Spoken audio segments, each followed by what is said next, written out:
you learn the most from losses.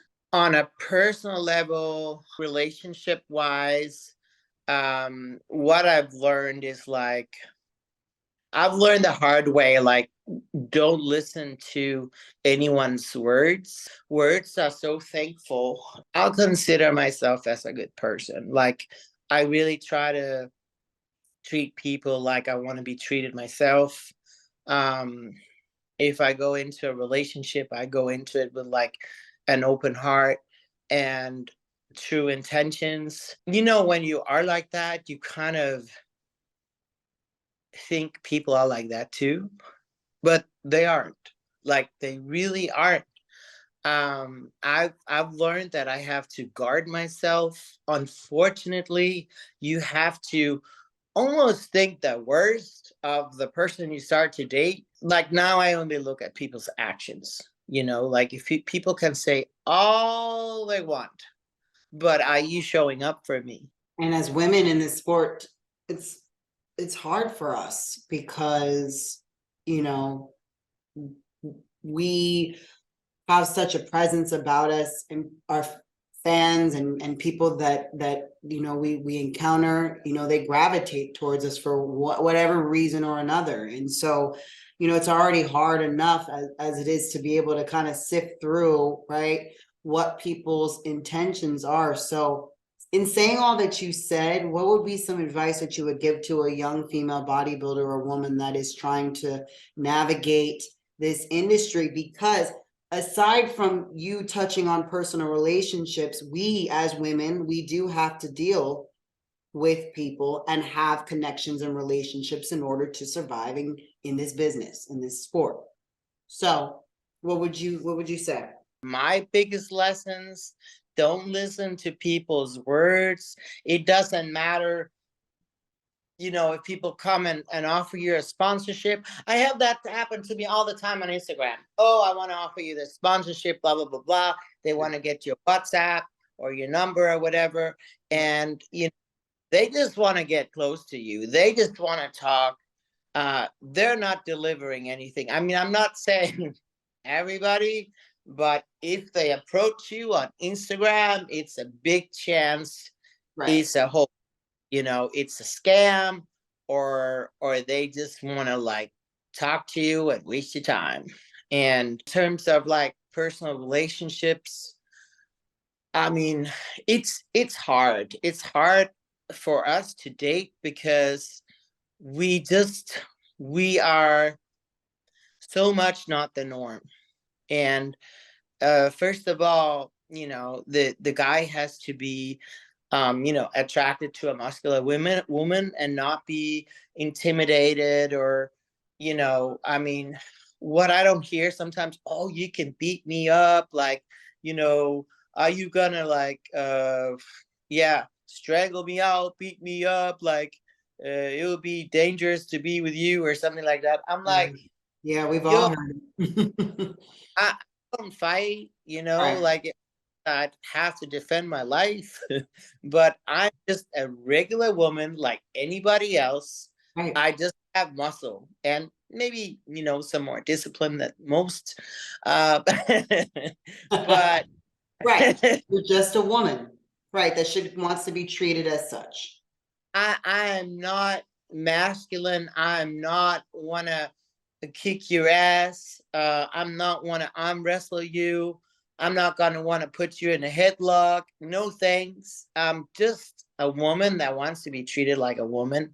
And I think just for a lot of guys, I just think they get intimidated, or they are grown up with the social norms that, masculine women aren't attractive. And, I don't see myself as masculine. I don't see you as masculine. I don't see a gender on muscles. Like, um we're all born with the muscles, so I don't get, like, why isn't it allowed for women to develop the muscles, and then we are being called masculine. I'm like, I'm not masculine. I'm like the most girly feminine woman. And I can't I can't date a man that wants me to put him in a headlock or be dominant or whatever, because I'm not. From nature, I'm not. I'm a soft, feminine woman that just want to be loved. That to me is another reason why I wanted to do this show. And I feel it's important that us ladies are opening our mouths, having conversations, and showing that we are just like every other woman on this planet that wants to be loved, that works really hard, has integrity, discipline, all the things that everyone else has or may not have. We have that in us. We just decided that we wanted to take what we were naturally given and enhance it. This is another important conversation I want to have about us being able to push past these stereotypes. I want us to go from being looked at as just these objects and fetish and little closeted desires that we can take out every now and again. I want it to be just that a woman is a woman with muscle, and she can be celebrated just like everyone else. She can be on the cover of a magazine. She can be in a publication. She can be behind a microphone. She can do whatever. It just so happens that she happens to be hypermuscular. I want to see more of us talking like this and saying, hey, I'm 200. So So, on a date. Take me out on a date. No, I don't want to beat you up. No, I don't want to arm wrestle you. Okay. No, I'm not this deity I want being walking this to planet that has no feelings. pulled out. I like to be, treated like a lady, wine and dine. And I've said this before I got into this. We're at a time now where many populations and demographics are being represented, and they're given a seat at the table. And I feel, why not us? It's just a matter of us really keep promoting ourselves, and also through podcasts like yours, that you really put these women on the mic, and letting people get to know us. We're like any other woman, just we're athletes, and we have a mindset, like, I mean, like we were talking about the dating, and you were mentioning, like, who wouldn't want a woman who's fit. I would also say, who wouldn't want a woman who's like disciplined, knows what she wants, who's able to make shit happen, and who's driven, wants things for herself, hard worker. It's like we have a lot of we had a lot of tools up here. We have a lot to offer, also as people, because we are tried and tested. We've really walked the walk and pushed ourselves personal development level. And I'm like, who wouldn't want a strong woman, not just physically but mentally. I think that's very important. Showing who we are, and not playing into the tropes that a lot of people, um outside followers are in, expect from us. You've seen a lot since you've been in this sport. Where would you say women's bodybuilding is now? Definitely in a better place than it was. Getting it more out there, and more, what can you say, normalized, to Yeah. see fitter women around. I've been there, when the sport was like really in its darkest ages, where it got taken out of many of the shows. There was no Olympia anymore. There was no Arnold. And there was only like really like a few shows. Many women, they just left and went into physique, because everybody said it was doomed, that women's bodybuilding was dead. It wasn't. We were some that were like, I'm a diehard bodybuilder. I was like, I don't care if there's no show. Like, I'm a bodybuilder, like flesh and bone. Like I don't care if I'm not competing, you know, like, I mean, yeah, I mean, of course, I care. It would be nice. I like to compete, but not at the cost of like I have to lose whatever 20, 30 pounds of muscle. Like I like being big.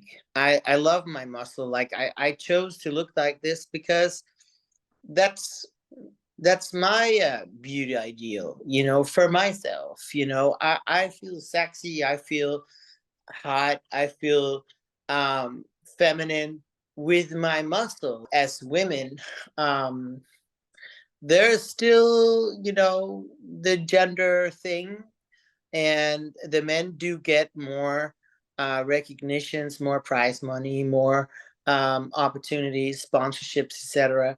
So, you know, we still have to work a lot on marketing ourselves and not rely on other people to do it for us. So, um, that's another advice for you guys at home. You know, make sure you build your social media channels. You can have your own voice by creating a YouTube channel or starting a podcast, or, you know, whatever you do, but make sure that, you know, you promote yourself and create a brand.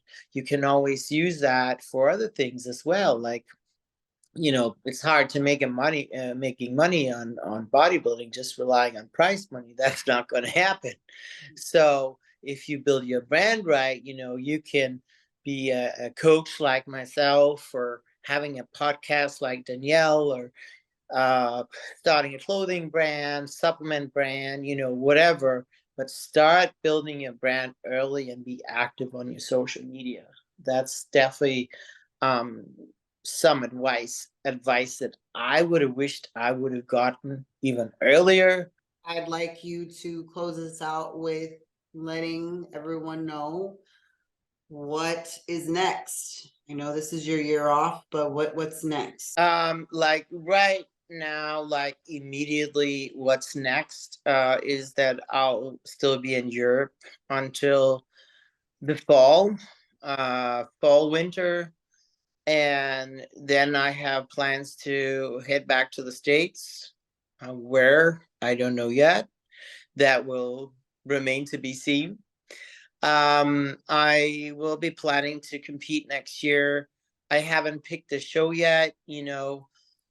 Uh, Obviously, I have to qualify again. That's something I haven't done in a lot of years.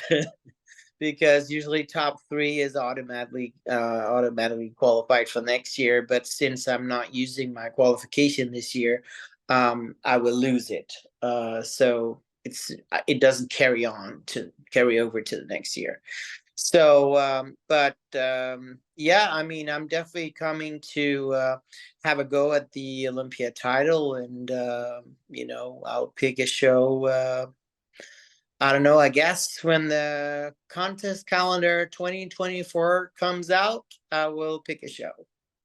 Okay, so 2024, the champion Helle Trevino will be back in the game. Back in the game. She's never left. She's just working on the sidelines. She's still in the game. She's just on the sidelines. That's it. Bigger and better. That's the goal. That's the goal. Well, I appreciate your time, Helle, and I'm so grateful that we were able to have this chat. And, you know, thank you for your friendship, and also thank you for the example that you set. Thank you very much. I appreciate it. And thank you for everyone watching out there and taking the time out of your busy day. All right. Well, this has been another episode of Herstory with two-time Rising Phoenix champion Helle Trevino. Until the next time, be good to yourselves.